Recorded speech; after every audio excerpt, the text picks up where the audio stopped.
प्यारे साथियों को नमस्कार। कैसे हैं आप सभी? आशा करते हैं आप सभी स्वस्थ मस्त जबरदस्त होंगे। और प्यारे बच्चों, आपकी आज यूपी लेखपाल यूपी ट्रिपल के थ्रू जो परीक्षा हुई थी उसकी आंसर की जारी कर दी है। फाइनल प्रोविजनल आंसर की पहले ही आ चुकी थी, ठीक है ना भाई। तो फाइनल आंसर की जारी रही है। अब बहुत सारे बच्चों को आंसर की का तो मैंने आपको पहले भी बताया और प्रोविजनल का, बाकी ये फाइनल है कि आयोग के विज्ञापन संख्या लेखपाल मुख्य परीक्षा के अंतर्गत राजस्व परिषद उत्तर प्रदेश लखनऊ के नियंत्रणाधीन लेखपाल के रिक्त पदों के चयन हेतु लिखित परीक्षा दिनांक 21/5/2026 को आयोजित हुई थी। इसके बाद आयोग की आवश्यक सूची 22/5/2026 को लिखित परीक्षा की प्रोविजनल उत्तर कुंजी जारी की गई थी, ठीक है भाई। इसके बाद अब 26/5/2026 द्वारा प्रश्नगत विज्ञापन की लिखित परीक्षा की मास्टर सेट की प्रोविजनल आंसर की पर आपत्ति दर्ज कराने हेतु लिंक पर अपलोड किया गया था। तो आपसे आपत्तियां मांगी गई थी।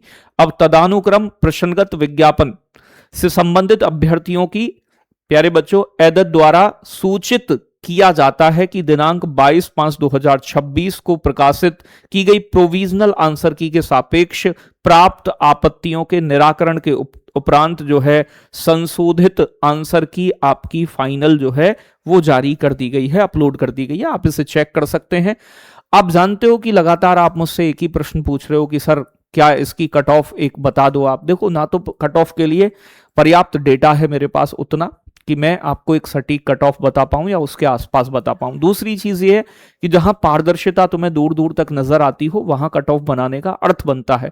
कट ऑफ बनाने का अगर सारी चीजें सही होती या सही दिखती तो मैं बिल्कुल कट ऑफ के ऊपर भी एक वीडियो लेकर आता, लेकिन बार बार हर तरीके से प्रयास कर लिया हमने, ठीक है ना। ज्ञापन देने से लेकर वहां कैंडल मार्च से लेकर आपने उसका रिजल्ट भी देखा कैंडल मार्च का कि 3-4 कोचिंग सेंटर्स पहले से ही सील चल रहे हैं जो आज तक नहीं खुले हैं।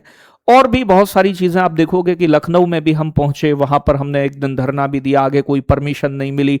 बाकी ज्ञापन सौंपा, उसका भी कोई बाद में लौट कर उन्होंने जवाब नहीं दिया। तो आप ये सोचते हो कि बहुत जल्दी बहुत आसानी से री एग्जाम या फिर ऐसी बातें मान ली जाती हैं, तो सरकार इस समय बिल्कुल भी कोई भी चीज मानने को तैयार नहीं है, ठीक है भाई। कि हाँ कुछ धांधली भी हुई है। और हमारा तो एक बेसिक सा मामला ये है ही नहीं, हम कह ही नहीं रहे कि हाँ कुछ गड़बड़ है। हम तो ये कह रहे हैं स्पष्ट आपसे कि आप इतना जो जहां एग्जाम सेंटर्स पे बाहर बच्चे लेट निकले उनकी एक बार एसआईटी जांच करा लो। कम से कम दूध का दूध और पानी का पानी हो जाए, पता चल जाए कि गड़बड़ आखिर कहां हुई है। लेकिन वहां भी आयोग सुनने को तैयार नहीं है, ठीक है भाई। बाकी आपके लिए मैं लोअर पीसीएस के लिए लगातार क्लास ला रहा हूं, एप्लीकेशन पे भी लगातार साइंस एंड टेक और बाकी चीजें कर रहे हैं। हमने खूब मेहनत की लेखपाल में भी, और लेखपाल में भी बच्चों को प्रश्न टीडब्ल्यू ने दिलवाए, आप ये बात जानते हो। और खूब सारी मेहनत की, लगातार मेहनत की, और उसके दम पर बच्चों ने अच्छा पेपर किया भी है। लेकिन डर कहां लगता है? डर वहां लगता है जहां जब बाहर से खबरें आती हैं कि हाँ ये चीज ऐसे हो गई, ये चीज वैसे हो गई। तो भाई उन सभी चीजों में भी सुधार का प्रयास किया जाएगा और उनके लिए हमेशा आवाज उठाई जाएगी और वो करते रहेंगे। आप सभी का भी समर्थन, कोई भी ऐसा मोमेंट हो तो उसमें जरूर होना चाहिए। आप लगभग 3 लाख बच्चों ने लेखपाल का फॉर्म भरा, लेकिन अगर लखनऊ पहुंचने की बात आई तो 1000, 2000, 3000 बच्चे अगर पहुंचेंगे तो भाई उसका कोई निष्कर्ष नहीं निकलेगा, ठीक है। तो अभी मैं आपसे यही कहूंगा, अपनी आगे की प्रिपरेशन करते रहें। बाकी अपने स्तर पर जो भी चीजें हो पाएंगी उन्हें हम करने का प्रयास करेंगे। और बाकी आगे लोअर पीसीएस या फिर आपने फॉरेस्ट गार्ड वाला या जो भी फॉर्म भरा हुआ है उसकी तैयारी में लगे रहें।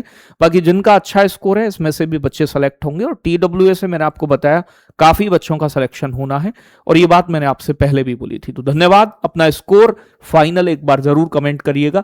जय हिंद, जय भारत साथियों।